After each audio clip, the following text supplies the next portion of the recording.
Hello viewers, আসসালামু আলাইকুম। ASK YouTube চ্যানেলের পক্ষ থেকে আপনাদের সবাইকে স্বাগত। তো আজকের পর্বে আমরা Photoshop A to Z course রয়েছে, সেই কোর্সের যে ধারাবাহিকভাবে আমরা কাজগুলো করে আসছি, আজকে আমরা ক্রপ টুলের কাজ করব। তো এখানে ক্রপ টুল রয়েছে, পার এক্সপেক্টেড ক্রপ টুল। ক্রপের সংক্ষিপ্ত এখানে আপনি দেখতে পাচ্ছেন কন্ট্রোল সি। তো আমি এখানে সি প্রেস করলে আমার এটা ক্রপের অপশন চলে আসবে। আপনি যেখানে থাকেন, আপনি যদি মুভ টুলে থাকেন, তারপর আপনি শুধু সি করলেই এখানে ক্রপের অপশন চলে আসবে। আপনার যতটুকু প্রয়োজন আপনি এখান থেকে ক্রপ করে নিতে পারেন। অন্যভাবেও ক্রপ করতে পারি। আমি ক্রপ টুলে সিলেক্ট করার পরে এরপর হচ্ছে আমি মাউসটা এখানে রেখে মাউসের লেফট ক্লিক ধরে আমি যতটুকু প্রয়োজন আমার সেই জায়গাটুকু আমি সিলেকশন করে নিতে পারি। এখন যদি আমার মনে হয় যে না, আমার আরও এই পিকচারটা ডানের দিকে সরানো উচিত, সেক্ষেত্রে আমি পিকচারটা ধরে এখানে টেনে দিলে আমার যে জায়গাটুকু রাখা দরকার আমি সেই জায়গাটুকু ক্রপ করতে পারবো। এরপর যদি আমার সাইজটা একটু বড় বানাতে ইচ্ছে করে, তাহলে আমি টুলবারটি টানবো এবং ছোটো ইচ্ছে করলে ছোটও করতে পারি। আমি এইভাবে আমি পিকচার কেটে নিতে পারি। তারপর এখান থেকে যদি আপনি চান যে নির্দিষ্ট একটি সাইজে পিকচারটা কাটবেন, সেক্ষেত্রে আপনি ইঞ্চি বা পিক্সেলে যাতে কাজ করেন, যেমন আমি ইঞ্চিতে কাজ করি। আমি যদি এই ছবিটা পাসপোর্ট সাইজ করতে চাই, সেক্ষেত্রে আমি 1/5 × 1/9 দিয়ে দেবো। এটা হচ্ছে আপনার পাসপোর্ট সাইজ ছবির সাইজ। এরপর আপনার একটি নির্দিষ্ট জায়গায় রাখবেন। এরপর আমরা এখানে ক্লিক করে দিলে এটা পাসপোর্ট সাইজের একটা ছবি হয়ে গেল। তো এরপর আমি আবার ব্যাগে আসবো। ব্যাগে আসার জন্য আপনার কন্ট্রোল জেড প্রেস করলে আপনি ব্যাগে চলে আসবেন। তো এরপরে আমরা এটা একটু অন্যভাবে ক্রপ করব। অন্যভাবে ক্রপ করতে বলতে আমরা এখানে পার্সপেক্টেড ক্রপ টুল দিয়ে আমরা ক্রপ করব। তবে এই ক্রপ টুল দিয়ে আমরা কি ক্রপ করব সেটা আপনাকে আগে বুঝতে হবে। আমরা মনে করেন আপনার এনআইডি বা ছবি, যে কোনো ডকুমেন্ট, হয়তো আমরা অনেক সময় মোবাইল দিয়ে ছবি তুলে থাকি বা যে কোনোভাবে স্ক্যান করে থাকলে এরকম অনেকটা বাঁকাতে থাকে। তো এক্ষেত্রে যদি আপনি ক্রপ টুল দিয়ে এখানে কাটতে যান, তো আপনি এখানে ক্রপ টুল দিয়ে এটা কাটতে চাইলে আপনি সঠিকভাবে এটা কাটতে পারবেন না। কারণ সঠিকভাবে কাটতে গেলে আপনার দেখতে পাচ্ছেন যে এটা কিছু অংশ কাটা পড়বে অথবা কিছু অংশ আপনার বাইরে এক্সট্রা থাকতে হবে। আমি আরেকটা পিকচার দেখাই আপনাদের। এটা আপনি ক্রপ টুল দিয়ে সঠিকভাবে কাটতে পারবেন না। সেক্ষেত্রে আমরা এখানে পার এক্সপেক্টেড যে ক্রপ টুল রয়েছে এটা আমরা ইউজ করব। এটা যাওয়ার পরে এরপর আমরা হচ্ছে এখান থেকে সিলেকশন করে দেব পেন টুলের মতন। এরপর এটা আমরা চাইলে যে কোণাগুলো রয়েছে এখানে ধরে আমরা এটা বাড়িয়ে কমিয়ে নিতে পারবো। যদি কোথাও একটু কম হয়, সেক্ষেত্রে আমরা সেটা বাড়িয়ে এবং কমিয়ে নিতে পারবো। তো এটা আপনি দেখতে পাচ্ছেন একটা কোণাকুনি আকার আছে, এটা আমি এখন সমান করে নেব। যখন আমি টিক দেব, আপনি দেখতে পাচ্ছেন এটা সুন্দরভাবে ক্রপ হয়ে গেছে, প্রিন্ট করার ক্ষেত্রে পারফেক্ট। এরপর আমরা এই টুলটি নেব, সেম টুলটি দিয়ে আমরা এই এনআইডি কার্ডটি ধরি। এরপর আমার যে জায়গাটুকু আমার ডকুমেন্ট রাখা দরকার আমি সেই জায়গাটুকু এটা সিলেক্ট করে দেবো। এবার আপনি দেখতে পাচ্ছেন এটা আড়াআড়িভাবে আছে। আমি এটা যখন এখানে ক্লিক করব, দেখছেন এটা সোজা হয়ে গেছে। তো যে কোনো বাঁকা ডকুমেন্টগুলো সোজা করার ক্ষেত্রে বা একটি ডকুমেন্ট নির্দিষ্ট আকারে সুন্দর করে কাটার জন্য আপনি টুলটি ব্যবহার করতে পারেন। এরপর রয়েছে স্লাইস টুল এবং স্লাইস সিলেকশন টুল।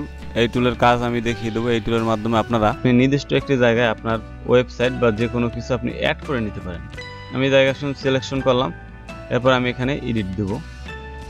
এডিট দিলে আপনি এখানে আপনার মেসেঞ্জারের টেক্সট অথবা আপনার ইউজার আইডি বা যে কোনো লিঙ্ক ওখানে অ্যাড করতে পারেন। তো আমি ওখানে আমার ইউটিউব চ্যানেলের লিঙ্কটি অ্যাড করে দেবো। আপনি দেখতে পাচ্ছেন এখানে আমি ইউআরএলে ইউটিউব চ্যানেল লিঙ্ক দিয়ে দিই। এরপর হচ্ছে এটা ওকে দিয়ে দেবো। এরপর আমি এই পাশটা আরেকটা যদি চাই, আমি আরেকটা সাইলেন্স সিলেকশন টুল নিতে পারবো। আমি এটা হচ্ছে আমার 2 নম্বর সিলেকশন টুলটা নিলাম। এটা যদি আমি এখানে আবার এডিট দিই বা এখানে আপনি ডাবল ক্লিক করলে হবে। এরপর আমি এখানে আমার ফেসবুকের লিঙ্ক অ্যাড করব। এই হচ্ছে আমার ফেসবুক প্রোফাইল লিঙ্ক। আমি ফেসবুকের লিঙ্কটা অ্যাড করি। তো আমি এখন সেভ দিয়ে দেবো। তো আমরা এখানে 2টা স্লাইস নিয়েছি। এখানে আপনি দেখতে পাচ্ছেন বাংলাদেশের যে একটি লোগো রয়েছে ওইটা একটা স্লাইস নিয়েছি, আর সিম কার্ডের মতন যে চিহ্ন রয়েছে এখানে একটা স্লাইস নিয়েছি। তো এই স্লাইসগুলো নেওয়ার পর এখানে আরও আলাদা আলাদা স্লাইস হয়ে গেছে। সিলেকশনের ক্ষেত্রে যদি আপনি সিলেকশন করেন, সেক্ষেত্রে আপনি বুঝতে পারবেন যেখানে আমাদের আরও কতগুলো সিলেকশন রয়েছে, স্লাইস রয়েছে। আপনি এগুলো চাইলে আলাদা আলাদা দেখতে পারেন। সিলেকশন টুলের মাধ্যমে আপনি আলাদা স্লাইসগুলো করে নিতে পারেন। তো আমরা দেখানোর জন্য আর স্লাইস নেব না, আমরা 2টা স্লাইস নিয়েছি। এরপর আমরা এটা সেভ দেবো। ফাইলে যাব। ফাইলে যাওয়ার পর ইম্পোর্টে যাব। আমরা ইম্পোর্টে যাওয়ার পর এখানে সেভ ফর ওয়েব দেবো আমরা।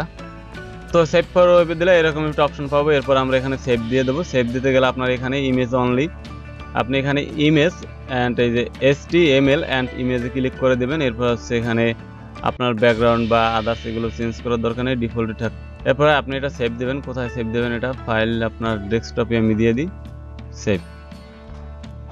তো আমাদের ডকুমেন্টটি অলরেডি ডেস্কটপে সেভ হয়ে গেছে, আমরা দেখতে পাচ্ছি এই ডকুমেন্টটি। আমরা এটা ওপেন করার পরে যখন আমরা এখানে স্লাইসের এখানে ক্লিক করব, আপনি দেখতে পাচ্ছেন আমাদের হচ্ছে ফেসবুক আইডিতে নিয়ে যাচ্ছে। এবং এরপরে আমি আবার আপনাদের দেখিয়ে দিচ্ছি, আমরা ইউটিউব অ্যাকাউন্ট অ্যাড করেছিলাম। পিকচারটি ওপেন করি আমরা। এখন আপনি এই লোগোর এখানে আমরা ইউটিউব অ্যাকাউন্ট অ্যাড করছিলাম, তো এখানে যখন আমি ক্লিক করব আমাকে আমার ইউটিউব অ্যাকাউন্টে নিয়ে যাবে।